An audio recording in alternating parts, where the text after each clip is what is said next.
ಎಲ್ರಿಗೂ ನಮಸ್ಕಾರ. ನಾನ್ ಪ್ರೀತಿ ಕೃಷ್ಣ ಮಾತಾಡ್ತಾ ಇರೋದು. ಪ್ರೀತಿ ಕೃಷ್ಣ ಇನ್‌ಸ್ಪೈರ್ಸ್ ಯೂಟ್ಯೂಬ್ ಚಾನಲ್‌ಗೆ ನಿಮ್ಮೆಲ್ಲರಿಗೂ ಕೂಡ ಪ್ರೀತಿಯ ಸ್ವಾಗತ. ಇನ್ನು ಯಾರೆಲ್ಲ ನಮ್ಮ ಯೂಟ್ಯೂಬ್ ಚಾನಲ್ ಅನ್ನ ಸಬ್ಸ್ಕ್ರೈಬ್ ಮಾಡ್ಕೊಂಡಿಲ್ಲ, ದಯವಿಟ್ಟು ಸಬ್ಸ್ಕ್ರೈಬ್ ಮಾಡ್ಕೊಳ್ಳಿ. ಯಾಕಂದ್ರೆ ನಾವು ತರುವಂತಹ ಆಸಕ್ತಿದಾಯಕ ವಿಚಾರಗಳು ನಿಮ್ಮವರೆಗೂ ಕೂಡ ತಲುಪಬೇಕು ಅಂತ ಹೇಳಿದ್ರೆ ನಿಮ್ಮೆಲ್ಲರ ಸಹಕಾರ ನಮಗೆ ಬಹಳನೇ ಮುಖ್ಯ. ಇನ್ನ ಇವತ್ತಿನ ಟಾಪಿಕ್ ಅನ್ನ ಥಂಬ್‌ನೈಲ್ ಅಲ್ಲಿ ನೋಡಿದ್ದೀರಾ. ಮಾನಸಿಕ ಒತ್ತಡದಿಂದ ಮುಕ್ತವಾಗಿ ಜೀವನವನ್ನ ನಡೆಸೋದಕ್ಕೆ ಯೋಗ ಮತ್ತೆ ಧ್ಯಾನ ಸಹಾಯ ಮಾಡುತ್ತಾ? ಇದು ನಿಜವಾಗ್ಲೂ ಸಾಧ್ಯನಾ? ಅನ್ನುವಂತಹ ವಿಚಾರವನ್ನ ನಾವಿವತ್ತಿಲ್ಲಿ ತಿಳ್ಕೊಳ್ಳೋಣ. ಏನಂದ್ರೆ ಒತ್ತಡದಿಂದ ಬದುಕೋದೇ ಒಂದು ಜೀವನ ಆಗ್ಬಿಟ್ಟಿದೆ ಇವತ್ತು. ನಮ್ಗೆ ಒಂದು ಸಣ್ಣ ಒಂದ್ ಪುಟ್ಟ ಮಗುನ್ ತೆಗೆದುಕೊಂಡ್ರೆ, ಅದು ಶಾಲೆಗೆ ಯಾವಾಗ 3 ವರ್ಷಕ್ಕೆ ಸೇರಿಸ್ತೀವಿ ನೋಡಿ, ಅವಾಗಿಂದ ಹಿಡ್ದು ಅದು ಪಾಪ ವಯಸ್ಸಾಗೋವರೆಗೂ ಕೂಡ ಇವತ್ತು ವಯಸ್ಸಾಗಿರೋವರ್ವರೆಗೂ ತೆಗೆದುಕೊಂಡ್ರು ಕೂಡ ನಮಗೆ ಇಲ್ಲಿ ಮಾನಸಿಕ ಒತ್ತಡದ ಜಂಜಾಟದಲ್ಲಿ ಜೀವನ ಮಾಡ್ತಾ ಇರೋರೇ ನಾವು ಕಾಣ್ತೀವಿ. ಯಾರು ನಾವಿಲ್ಲಿ ನಮ್ಗೆ ಒತ್ತಡ ಇಲ್ಲ ಅನ್ನೋರೇ ಇಲ್ಲ. ಒಂದ್ ಮಗು ಶಾಲೆ ಹೋಮ್‌ವರ್ಕ್ ಮಾಡ್ಬೇಕು ಅನ್ನೋದ್ರಿಂದ ಹಿಡಿದು, ಆ ತಂದೆ ತಾಯಿಗ ಮಗುನ್ ಸೇರ್ಸೋದ್ರಿಂದ ಹಿಡಿದು, ಅದು ಅವ್ರ ಜೀವನಗಳ ಕಷ್ಟ ನಷ್ಟಗಳ ಒತ್ತಡದಿಂದ ಹಿಡಿದು, ವಯಸ್ಸಾಗಿರೋ ವೃದ್ಧರಿಗೆ ಆರೋಗ್ಯದ ಚಿಂತೆಯಿಂದ ಹಿಡಿದು, ಪ್ರತಿ ಒಂದು ಜೀವನವನ್ನ ನಡೆಸುವಂತಹ ಪ್ರತಿ ಮನುಷ್ಯನಿಗೂ ಕೂಡ ಒತ್ತಡದ ಬದುಕನ್ನ ಬದುಕೋದೇ ಜೀವನ.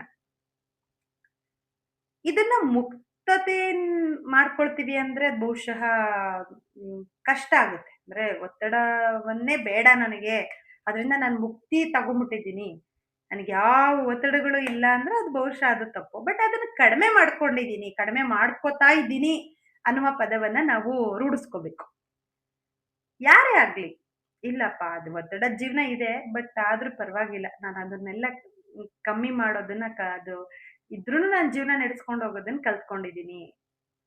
ಏನೇ ಆದ್ರೂ ಆಗೋದೇ ಆಗ್ಬೇಕಲ್ವಾ? ನೆನ್ನೆದನ್ನ ಸರಿ ಮಾಡಕ್ಕಾಗಲ್ಲ.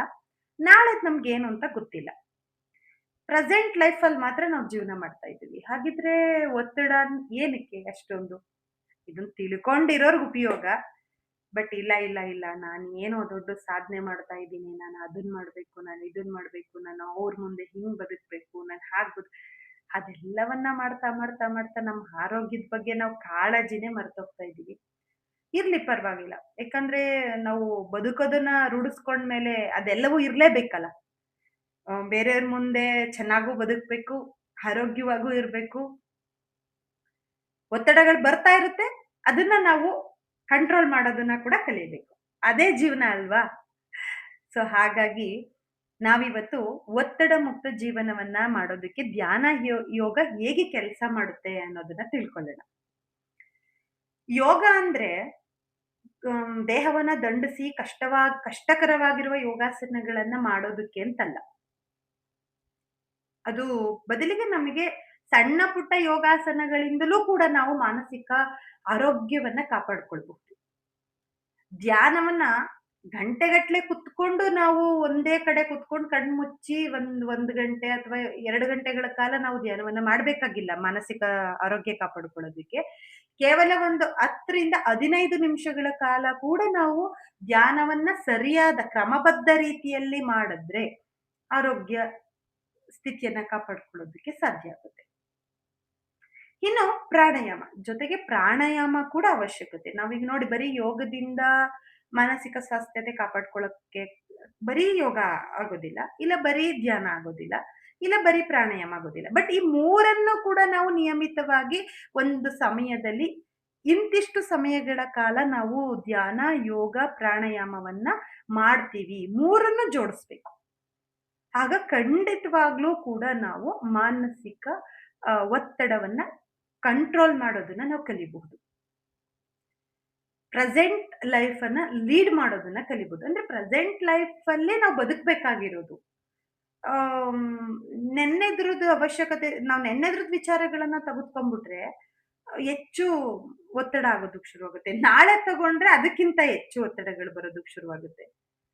ಇವತ್ತಿಂದ ಇಷ್ಟೇ ನೋಡ್ಕೊಂಡು ಹೋಗ್ತಿದೀವಿ ಅಂತ ಅಂದಾಗ ನಿಯಮಿತವಾಗಿರುವಂತಹ ಆ ಯೋಗ, ಧ್ಯಾನ, ಪ್ರಾಣಾಯಾಮಗಳನ್ನ ಅಳವಡಿಸ್ಕೊಂಡು ಕ್ರಮಬದ್ಧವಾಗಿರುವ ಜೀವನ ಶೈಲಿಯನ್ನ ನಡೆಸ್ಕೊಂಡೋದ್ರೆ ಖಂಡಿತವಾಗ್ಲೂ ಕೂಡ ನಾವೇನು ಈ ಮಾನಸಿಕ ಒತ್ತಡವನ್ನ ನಿಭಾಯಿಸುವ ಕ್ರಮವನ್ನ ಕಲಿಬಹುದು. ಅದಕ್ಕೆ ಅಚ್ಚುಕಟ್ಟಾಗಿರುವಂತಹ ಆ ದಾರಿ ಸಿಕ್ಬಿಡುತ್ತೆ ನಮ್ಗೆ.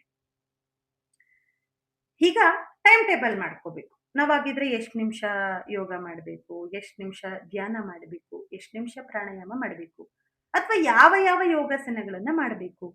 ನೋಡಿ, ಇಲ್ಲಿ ಯೋಗವನ್ನ ಪ್ರಾರಂಭಿಸೋರು ಈಗ ತಾನೇ ನಾವು ಪ್ರಾರಂಭಿಸ್ತೀವಿ ಅನ್ನೋರು ಸಣ್ಣ ಪುಟ್ಟ ಯೋಗಾಸನ, ಒಂದು ವೃಕ್ಷಾಸನವನ್ನ ನೀವು ನೋಡ್ಬೋದು.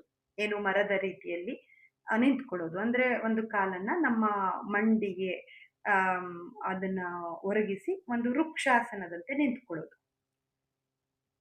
ಹಾಗೂ ವಜ್ರಾಸನ, ನಾವು ಊಟವಾಗಿರುವ ತಕ್ಷಣವೇ ಮಾಡಬಹುದಾಗಿರುವಂತಹ ಒಂದು ಆಸನ ಅಂತ ಹೇಳಿದ್ರೆ ಅದು ವಜ್ರಾಸನ. ಅದು ನಮ್ಗೆ ಜೀರ್ಣಕ್ರಿಯೆಗೆ ಬಹಳ ಉಪಯುಕ್ತತೆ ಅದು. ಜೀರ್ಣಕ್ರಿಯೆಯನ್ನ ಸಂ ಕರೆಕ್ಟಾಗಿ ಅದ್ ಮಾಡ್ಬೇಕು ಅಂತ ಅಂದ್ರೆ ವಜ್ರಾಸನವನ್ನ ನಾವು ನಿಯಮಿತವಾಗಿ ಮಾಡ್ಕೊಂಡು ಬಂದ್ರೆ ಊಟ ಆಗಿದ ಒಂದು 3ರಿಂದ 4 ನಿಮಿಷಗಳ ಸಮಯದಲ್ಲಿಯೇ ನಾವು ಅದನ್ನ ಶುರು ಮಾಡ್ಬೋದು. ವಜ್ರಾಸನವನ್ನ ಹಾಕಿ ಕುತ್ಕೊಂಡ್ಬಿಟ್ರೆ ಆಯ್ತು. ಸಣ್ಣ ಪುಟ್ಟ. ಇನ್ನ ನಮಗೆ ತುಂಬಾ ಮಾನಸಿಕ ಒತ್ತಡ ಆಗ್ತಾ ಇದೆ. ಯಾವ್ದಾದ್ರು ಒಂದು ಯೋಗಾಸನ ಯಾವ್ದ್ ಮಾಡ್ಬೇಕು? ಶವಾಸನ. ಶವಾಸನದ ಲಾಭಗಳನ್ನ ನಾವು ನೋಡ್ತಾ ಹೋದ್ರೆ ಬಹುಶಃ ಅದು ತುಂಬಾ ಒಳ್ಳೆ ಶವಾಸನ ಶವಾಸನದ ಉಪಯೋಗಗಳು ಸಿಗುತ್ತೆ. ಇನ್ನು ಅಲ್ಲಿಂದ ಬಂದ್ರೆ ಧ್ಯಾನ. ನೀವು ನೋಡಿ, ಏನು ಯೋಚಿಸ್ಬೇಕಾಗಿಲ್ಲ. ಒಂದ್ 3ರಿಂದ 4 ನಿಮಿಷ ಧ್ಯಾನದ ಸ್ಥಿತಿಯಲ್ಲಿ ಕೂತ್ಕೊಂಡು ಏನೂ ಇಲ್ಲ, ಶೂನ್ಯ ಭಾವದಲ್ಲಿ ಕುತ್ಕೋಬೇಕು. ನೀವು ನಮ್ಮ ಧ್ಯಾನದ ತರಗತಿನಲ್ಲಿ ಅಥವಾ ಯೋಗದ ತರಗತಿನಲ್ಲಿ, ನಾವು ಯೋಗದ ತರಗತಿನಲ್ಲಿ ಅದನ್ನೆಲ್ಲ ಗೈಡ್‌ಲೈನ್ಸ್ ಕೊಡ್ತಾ ಹೋಗ್ತೀವಿ. ಆದ್ರೆ ಯಾರು ನಿಮಗೆ ಬೇಸಿಕ್ ಆಗಿ ನೀವು ಮಾಡ್ಕೋಬೇಕು ಮನೇನಲ್ಲಿ ಅವ್ರಿಗೆ ಹೇಳ್ತಾ ಇರೋದಿದು. ಇನ್ನು ಪ್ರಾಣಾಯಾಮ, ಸಣ್ಣ ಪ್ರಾಣಾಯಾಮ. ಈ ಮನಸ್ಸಿನ ಸ್ವಾಸ್ಥ್ಯತೆಯನ್ನ ಕಾಪಾಡಿಕೊಳ್ಳುವಲ್ಲಿ ಭ್ರಾಮರಿ ಪ್ರಾಣಾಯಾಮ ಬಹಳ ಉಪಯುಕ್ತ. ಸೊ ನೀವು ಅಲ್ಲಿ ಭ್ರಾಮರಿ ಪ್ರಾಣಾಯಾಮವನ್ನ ಮಾಡೋದಕ್ಕೆ ಶುರು ಮಾಡ್ಬೋದು. ಹೀಗೆ ಧ್ಯಾನ, ಯೋಗ, ಪ್ರಾಣಾಯಾಮವನ್ನ ನಿಯಮಿತವಾಗಿ ನಾವು ಕ್ರಮಬದ್ಧತೆಯ ರೀತಿಯಲ್ಲಿ ನಾವು ಮಾಡ್ತಾ ಹೋದ್ರೆ ಮಾನಸಿಕ ಒತ್ತಡವನ್ನ ಕಡಿಮೆಗೊಳಿಸೋದಕ್ಕೆ ಇವೆಲ್ಲವೂ ಕೂಡ ಸಾಧ್ಯ ಆಗುತ್ತೆ. ಈ ವಿಚಾರಗಳು ನಿಮ್ಮೆಲ್ಲರಿಗೂ ಇಷ್ಟ ಆಗಿದೆ ಅಂತ ಅನ್ಕೋತೀವಿ. ಇಷ್ಟ ಆದ್ರೆ ದಯವಿಟ್ಟು ಲೈಕ್ ಮಾಡಿ. ಬೇರೆಯವ್ರಿಗೆ ಉಪಯೋಗಕ್ಕೆ ಬರ್ಬಹುದು ಅಂತ ಅನ್ಸಿದ್ರೆ ಶೇರ್ ಮಾಡಿ. ಖಂಡಿತವಾಗ್ಲೂ ಪ್ರೀತಿ ಕೃಷ್ಣ ಇನ್ಸ್ಪೈರ್ಸ್ ಯೂಟ್ಯೂಬ್ ಚಾನಲ್ ಅನ್ನ ಸಬ್ಸ್ಕ್ರೈಬ್ ಮಾಡ್ಕೊಳ್ಳಿ ಅಂತ ಹೇಳ್ತಾ, ನಾವು ಮತ್ತೊಂದು ವಿಚಾರವನ್ನ ತೆಗೆದುಕೊಂಡು ಬರ್ತೀವಿ. ಅಲ್ಲಿವರೆಗೂ ಕೂಡ ನಮಸ್ಕಾರ.